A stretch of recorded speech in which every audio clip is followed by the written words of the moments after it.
இன்னைக்கு நம்ம குரோகோஸ் basketball 3rd எபிசோட தான் பார்க்க போறோம். எபிசோட ஓபனிங்ல நம்ம ஹீரோஸ் எல்லாரும் பிராக்டிஸ் மேட்ச் ஆடுறதுக்காக அந்த கைஜோங்கிற ஸ்கூலுக்கு போயிருக்காங்களா. அந்த இடமே பயங்கர பெருசா இருக்குது. தோடா இந்த ஸ்கூல் அதிகமா அத்லெட்டுக்கு பிரியாரிட்டைஸ் பண்ணுவாங்க போலயே அப்படின்னு அங்க இருக்கிற இன்ஃப்ராஸ்ட்ரக்சர் மூலமாவே லைக் கெஸ் பண்றானுங்களா. பிளஸ் நம்ம ககாமி இருக்கிறான்ல, அவன் கண்ணால ஒரு மாதிரி சிகப்பா இருக்க என்ன ஆச்சுன்னு கேட்கும்போது நைட்டு ஃபுல்லா வெயிட் பண்ணிட்டே ரியோட்டா வந்து உன முதின்னு மதிக்கிறேன் அப்படின்னு எக்ஸைட்மெண்ட்லயே தூங்காம இருந்திருப்பான். என்னடா சின்ன பசங்க எல்லாம் டூருக்கு போறேன்னா எக்ஸைட்மெண்ட்ல தூங்காம இருப்பானுங்க, அந்த மாதிரி சொல்றேன்னு குரோக்கோ கலாய்ச்சிட்டு இருக்கேன். அப்ப ரியோட்டா வேகமா ஓடி வந்துட்டு, சாரிப்பா கேம்பஸ் ரொம்ப பெருசு, அதனால தான் உங்களை கூட்டிட்டு போறதுக்காக நானே வந்தேன். ரொம்ப முக்கியமா குரோக்கோ, நீ என்னோட ரெக்வஸ்ட டர்ன் டவுன் பண்ணதுல இருந்து நான் நைட்டு ஃபுல்லா அழுதுகிட்டே இருந்தேன் தெரியுமா. எந்த பொண்ணுங்களுமே என்ன ரிஜெக்ட் பண்ணதலடா, ஆனா நீ ரிஜெக்ட் பண்ண பாத்தியா அப்படின்னு ஒரு மாதிரி பேசிட்டு இருக்கேன். டேய் நீ யாருன்னு எனக்கு தெரியும், நான் யாருன்னு உனக்கு தெரியும்னு குரோக்கோ சொல்லும் போது சரி விடு. ஆக்சுவலி குரோக்கோ, நீ இந்த கேம்ல இவ்வளவு இன்ட்ரெஸ்ட் காட்ட மாட்டேன், பட் இவ்வளவு இன்ட்ரெஸ்ட் காட்ட வைக்கிற அளவுக்கு இந்த ககாமி பையன் ஏதோ பண்ணிருக்கான்னா அது என்னங்கறத நானும் பார்த்தாகணும்ல. இந்த ஜெனரேஷன்ஸ் ஆஃப் மிராக்கிள் அப்படின்னு நான் கூப்பிடுறதுல எனக்கு ஆர்வம் இல்ல,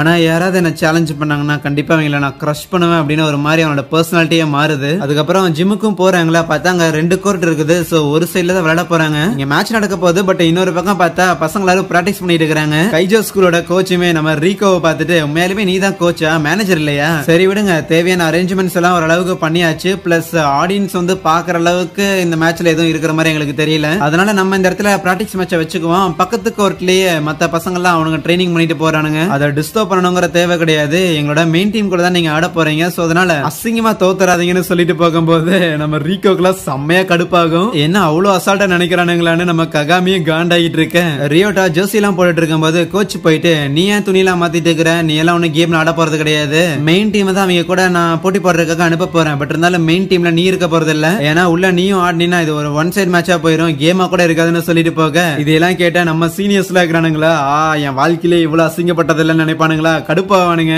ரியோட்டாவும் வந்துட்டு, சாரி கைஸ் மன்னிச்சிடுங்க, கோச் கொஞ்சம் ஓவரா பேசிட்டாரு, பட் இருந்தாலும் கவலைப்படாதீங்க, நீங்க கொஞ்சம் பிரஷர் அதிகமா போட ஆரம்பிச்சீங்கன்னா ஆட்டோமேட்டிக்கா பெஞ்ச்ல உட்கார்ந்திருக்க என்ன அவர் திருப்பி சப்ஸ்டியூட் பண்ணி தான் ஆகணும். ஆனா உங்களோட கேம் பிளே என்ன கூட சப்ஸ்டியூட்டா உள்ள இறக்க விடல அப்படின்னு வைங்களேன், நீங்க எல்லாம் ஜெனரேஷன்ஸ் ஆஃப் மிராக்கிள தோக்கடிக்க போறங்கிற அந்த ஒரு வார்த்தையெல்லாம் விடவே கூடாதுங்க போது நம்ம குரோக்கு போய் வார்ம் அப் பண்ணி ரெடியா இரு, சீக்கிரம் உள்ள வரதான் போறேன்னு சொல்லிட்டு போக, தோடா இவன் அப்படி பேசுறான்னு நினைப்பான் ரியோட்டா. அதுக்கப்புறம் செரின் ஹை ஸ்கூலுக்கும் கைஜோ ஹை ஸ்கூலுக்கும் மேட்ச் நடக்க போகுது அப்படின்ட்டு அந்த இடத்துல பிளேயர்ஸ் லைன் அப்ல நிக்க வச்சிருக்காங்களா. அப்ப இத பாத்துட்டு இருந்த கைஜோட கோச், ஓகே ஃபைன், ஏதோ ஓரளவுக்கு டீசென்ட்டா ஆடினா கூட போதும்னு நினைக்கேன். பக்கத்துல உட்கார்ந்திருக்க ரியோட்டா, டீசென்சியா அது கொஞ்சம் கஷ்டம் தான் நினைக்கேன். அந்த கைஜோ டீமோட பிளேயர்ஸ்லாம் இருக்கிறாங்கல்ல, சோ அவங்களோட பிசிக்கல் அப்பியரன்ஸ் மூலமாவே நம்ம ரியோக்கா அவளோட அனாலிசிஸ் எல்லாம் பண்ணிக்கிட்டு இருக்கேன். அவளுக்கு தெரியுது நம்ம டீமோட அவங்க கொஞ்சம் பெட்டராவே இருக்கிறாங்கன்னு. அதே நேரத்துல ஒரு நேஷனல் லெவல் டீம் இந்த அளவுக்கு இல்லைனாலும் ஆச்சரியம் தான். நம்ம கிட்ட குரோக்கோவும் ககாமியும் இருக்கிறாங்க, பட் அவங்க 2 பேர் மட்டும் எவ்வளவு தூரம் தான் தாக்க முடிவாங்க நினைக்கேன். அதுக்கப்புறம் பாலை டாஸ் பண்ண கைஜோஸ் அந்த பிளேயர்ஸ் தான் முதல்ல பாலை எடுக்கிறாங்களா. உள்ள போந்த குரோக்கோ அசால்ட்டா அந்த பாலை ஸ்டீல் பண்ணிட்டு வேகமா டங்க் பண்றதுக்காக போக, அவன் மெதுவா ஓடுறாங்காட்டி அசால்ட்டாவே மத்த பிளேயர்ஸ்ல வந்து அவனை சுத்தி வளைச்சிடுறாங்க. ஆனா யாரும் எதிர்பார்க்காத விதத்துல ககாமிக்கு ஒரு பாச போட அந்த இடத்துல ககாமி ஒரு டங்க போட்டு அசால்ட்டா ஸ்கோர் பண்றான். ஆனா பாஸ்கெட்டை பிடிச்சு தவங்கினதுல அது கையோட வந்துருது. அந்த இடத்துல ஒரு நட்டு துரு பிடிச்சிருக்கு போல. ரீகோ கைஜோட கோச் கிட்ட மன்னிப்பு கேட்டு இருக்கும் போது குரோக்கோ அண்ட் ககாமி 2 பேரும் மன்னிப்பு கேட்கறாங்க. இருந்தாலும் இப்படியே நம்மளால மேட்ச் ஆட முடியாது, அதனால ஃபுல் கோர்ட்டை பயன்படுத்தலாம்னு சொல்ல வேற வழி இல்லாம அவனும் ஒத்துக்க, ரியோட்டாவும் சிரிச்சுட்டு, இதோட கோச்சோட மூஞ்சி இந்த மாதிரி மாறி நான் பார்த்ததே இல்லங்க போது, உங்க கோச் எங்களை தப்பா நினைச்சதுக்கு உங்களுக்கு இதுவும் வேணும் இன்னும் வேணும்னு ககாமி சொல்லும் போது, சும்மா இருடே, உடைச்சதுக்கு நம்ம தான் காசு கொடுக்கணுமா குரோக்கோ. அதுக்கப்புறம் என்ன மேட்சுக்குள்ள நம்ம ரியோட்டாவும் இறக்கி விட அவனை அனலைஸ் பண்ண ரீகோவுமே, என்ன அவனோட ஸ்டாக்ஸ் எல்லாம் இவ்வளவு அதிகமா இருக்குது, ரியோட்டா ஆடுறான்னு தெரிஞ்சனே அங்க ஏகப்பட்ட பேர் மேட்ச பாக்குறதுக்காக வராங்களா. அண்ட் இவனும் எல்லாருக்கும் ஹாய் காமிச்சுக்கிட்டு இருக்க, ரியோட்டாவோட சீனியர் அவன் மூஞ்சிலே அவனை விட்டுட்டு, என்னடா என்னடா கேம் ஆடாம கை காமிச்சிட்டு இருக்கிறேன். சரி அதெல்லாம் ஒரு பக்கம் இருக்கட்டும், அந்த நம்பர் 10ங்கிறவன் அந்த பையன் யாருன்னு கேட்க,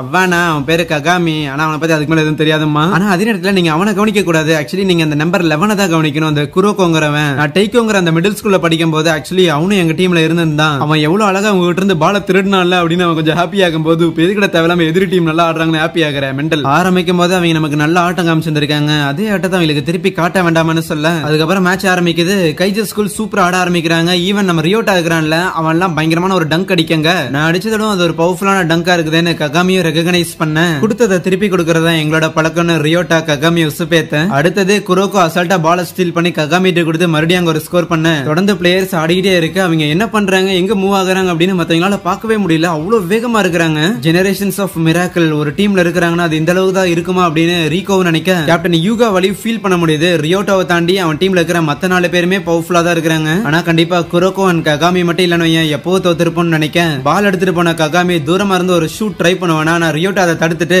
எடுத்துட்டு போய் ஆப்போசிட்ல நம்ம ககாமி போட்ட மாதிரியே தூரமா இருந்து ஒரு ஷாட் திருப்பி காப்பி பண்றான். அதுக்கப்புறம் யூகா பால் எடுத்துட்டு வர குரோக்கோ வந்துட்டு தலைவா டைம் அவுட் கேளுங்க. நேர போக போக ககாமி இன்னுமே தன்னை புஷ் பண்ண ஆரம்பிக்கிறான். ககாமி புஷ் பண்ணானா கண்டிப்பா ரியோட்டாவும் புஷ் பண்ணுவான். ககாமியை நம்ம கூல் டவுன் பண்ணி ஆகணுங்கும் போது ஹியூகாவும் ஓகே சொல்றதுல ஒரு பாயிண்ட் இருக்குதுன்னு அந்த இடத்துல சரி நம்ம என்னோட ஃபர்ஸ்ட் டைம் அவுட் கேட்க டயர்டா இருக்கிறவனுங்களை பார்த்து நம்ம ரீகோ இது வரைக்கும் 5 நிமிஷம் ஆடி உனக்கு இவ்வளவு டயர்டா இருந்து நான் பார்த்ததே இல்ல. மேபி அஃபென்ஸுக்கும் டிஃபென்ஸுக்கும் உனக்கு மாறி மாறி ஓடி போனாங்காட்டி இவ்வளவு டயர்டா இருப்பானுங்களோ. அதுவே கைஜோட கோச் பார்த்தா அவனுங்களை பிடிச்சி திட்டிட்டு இருக்கிறாரு. டே டிஃபென்ஸ்ல நீங்க என்னடா புடிங்கிட்டு இருக்கிறீங்க, ஒழுங்கா பால் எல்லாம் தடுக்க மாட்டீங்களான்னு கேட்டுட்டு இருக்கேன். சார் அதெல்லாம் பாத்துக்கலாம் சார், பட் இருந்தாலும் அந்த ஃபர்ஸ்ட் இயர் 2 பசங்க முடியல. அந்த ககாமி பையனை கூட இந்த ரியோட்டா ஏதோ சமாளிச்சிருவான். ஆனா அந்த நம்பர் 11 ஒருத்தக்கிறான் பாத்தியா, யபா எங்க இருந்து வரானே தெரிய மாட்டேங்குதுங்கும் போது ரியோட்டா நான் தான் சொன்னேன்ல அவன் சூப்பரா ஆடுறான் பாத்தியா அப்படின்னு ஹாப்பி ஆகும் போது வயிற்றுல குத்திட்டு ஏன்டா அவனுக்காக ஹாப்பியா இருக்கிறான்னு கேட்க பரவாயில்ல விடு அவனுக்கு ஒரு வீக்னஸ் இருக்குதுன்னு சொல்லும் போது இன்னொரு பக்கம் நம்ம ஹீரோஸுமே ஓகே ஜெயிக்கணும்னா அந்த ரியோட்டா பையனை நம்ம ஏதாவது பண்ணி ஆகணும். ககாமினால மட்டும் தனியாவே அவனை ஸ்டாப் பண்ண முடியல. சோ வேற யாராவது போட்டாகணுமான்னு யோசிச்சுட்டு இருக்கேன். அப்ப குரோக்கோ இல்ல அவனை தோக்கடிக்க முடியும், அவனுக்கு ஒரு வீக்னஸ் இருக்குது. வீக்னஸ் இருக்குன்னு ஏற்கனவே முதலே சொல்ல மாட்டேயாடா.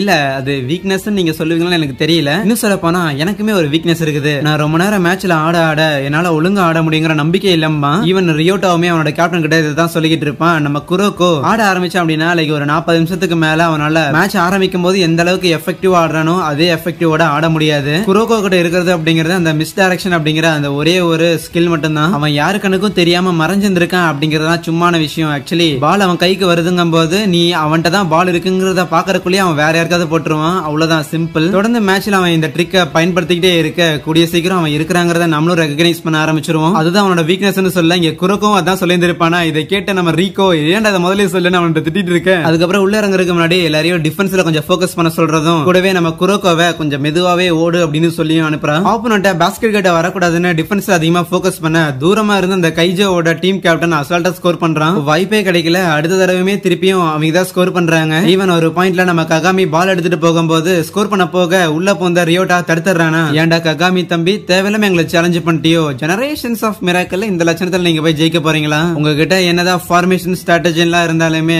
பாஸ்கெட் பாலை பொறுத்த வரைக்கும் சைஸ் மட்டும் தான். எங்க டீமை பாத்தைய உங்க டீம்ல இருக்கிற நீ ஒருத்தன் வேணா எங்களுக்கு ஈக்குவலா இருக்கலாம், ஆனா மத்தவங்க அதனாலதான் உன்னால நிறைய விஷயங்கள் பண்ண முடியும் அப்படிங்கறத நான் ஒத்துக்கிறேன். ஆனா அதுக்காக எல்லாம் உன்னால எங்களை தோக்கடிக்க முடியாது. இதெல்லாம் கேட்டு ககாமி சிரிச்சுட்டு சாரிப்பா எனக்கு சில பழைய விஷயங்கள்ல ஞாபகம் வந்துருச்சு, நான் அமெரிக்கால இருக்கும்போது இதே மாதிரி தான் சொல்லுவானுங்க, சேலஞ்சஸ் இல்ல அப்படின்னாலே லைஃபே போர் அடிக்கும்ல. நான் ஒத்துக்கிறேன் இன்னைக்கு உங்க கூட நான் தோத்து போனாலுமே சூனர் ஆர் லேட்டர் உங்களை தோக்கடிக்கிறதுக்காக கண்டிப்பா வருவேன். கூடவே உன்னோட வீக்னஸ் என்ன அப்படிங்கறது எனக்கு தெரியும் ராசா. உங்ககிட்ட எந்த அளவுக்கு அத்லெட்டிக் டேலண்ட்ஸ் இருந்தாலும் கூட உன்னால ஒரு விஷயத்த மட்டும் பண்ணவே முடியாது. மேட்ச்ல இன்விசிபிளா இருக்கிறதுங்கிறது, மேட்ச்ல யாருக்கும் தெரியாம ஆடுறதுங்கிறது. இன்னும் சிம்பிளா சொல்ல போனா உன்னோட வீக்னஸ் இந்த ப்ளூ மண்டே தான் அப்படின்னு நம்ம குரோக்கோ பிடிச்சி இழுத்து வைக்க அங்கே இந்த ஒரு எபிசோட முடிக்கிறாங்க. எனிவேஸா வீடியோ பிடிச்சிருக்கும் போது மறக்காம லைக்கும் கூடவே கமெண்ட் ஒன்று தட்டிட்டு போயிருங்க. So yeah thank you.